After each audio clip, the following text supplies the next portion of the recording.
Hey guys, Chad here from Take It or Leave It, here with a movie review for you for a little film called Mind, Body, Spirit. Here's the synopsis. An aspiring yoga influencer embarks on a ritual practice left behind by her estranged grandmother. Alright, and with that down, let's get to the pros and the cons, starting with the pros. The first thing worth mentioning is that this film was genuinely creepy. I mean, it had some creepy scenes, some atmosphere, and some production design that genuinely creeped me out. And this is the result from the creative cinematography and direction, including the rotating camera technique that they use, which sets up a number of scares. The director played with the focus to reveal creepy visuals, and a couple scenes come to mind where there were multiple characters on screen at once that definitely got under my skin. And lastly, the backstory of our protagonist as well as her grandmother, I thought it was pretty interesting and they did a fairly good job of kind of fleshing that out. Plus, I'm glad that they went into the lore behind the grandmother's spirituality. There was a lot there to work with. It was very rich with material, and I'm glad they dove into that, as I found it very intriguing and compelling. But now let's move on to some of the cons that I had with the film. The first being that even though this film does get creative and original in certain ways, it also falls prey to certain found footage tropes that it just can't escape, including predictable scares, a lack of subtlety, and there are some reveals of ominous characters way too early in the film, in my opinion.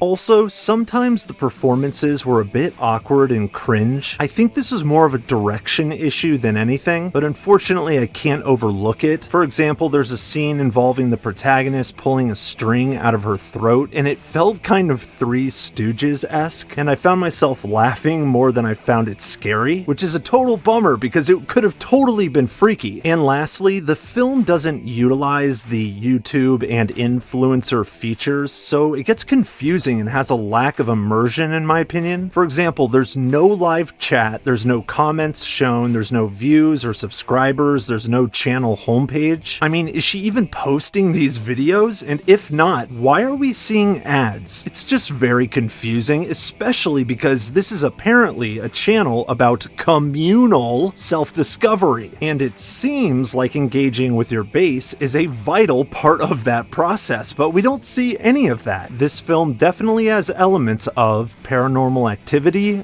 Deadstream, and Hereditary, and I'm going to give Mind, Body, Spirit a 6.6 out of 10. But those are just my thoughts, take it or leave it. What do you guys think? Did you see this movie? Does it look interesting to you? And if you're a found footage junkie like myself, definitely check this film out. It's a really good found footage film, and I'm really happy for Welcome Villain because I think they are getting better and better with each film that they're coming out with. Is this your favorite Welcome Villain movie that's come out so far? Let me know down in the comment section. Let's talk about it. And if you enjoyed this video but you want more information about what's on my watch list, what I'm currently watching, the kind of ratings I'm giving these films, as well as upcoming releases I'm looking forward to, don't forget to follow me on track.tv. My username is TIOLI_reviews. The link is in the description box. Go ahead and click it and start following me on Tracked, and I look forward to seeing you over there. And as usual, guys, thank you so much for stopping by my channel. I really appreciate it. Don't be afraid to hit that like and subscribe button. And until next time, I'm Chad from Take It or Leave It, and I'll check you later. Check you later. Check you later.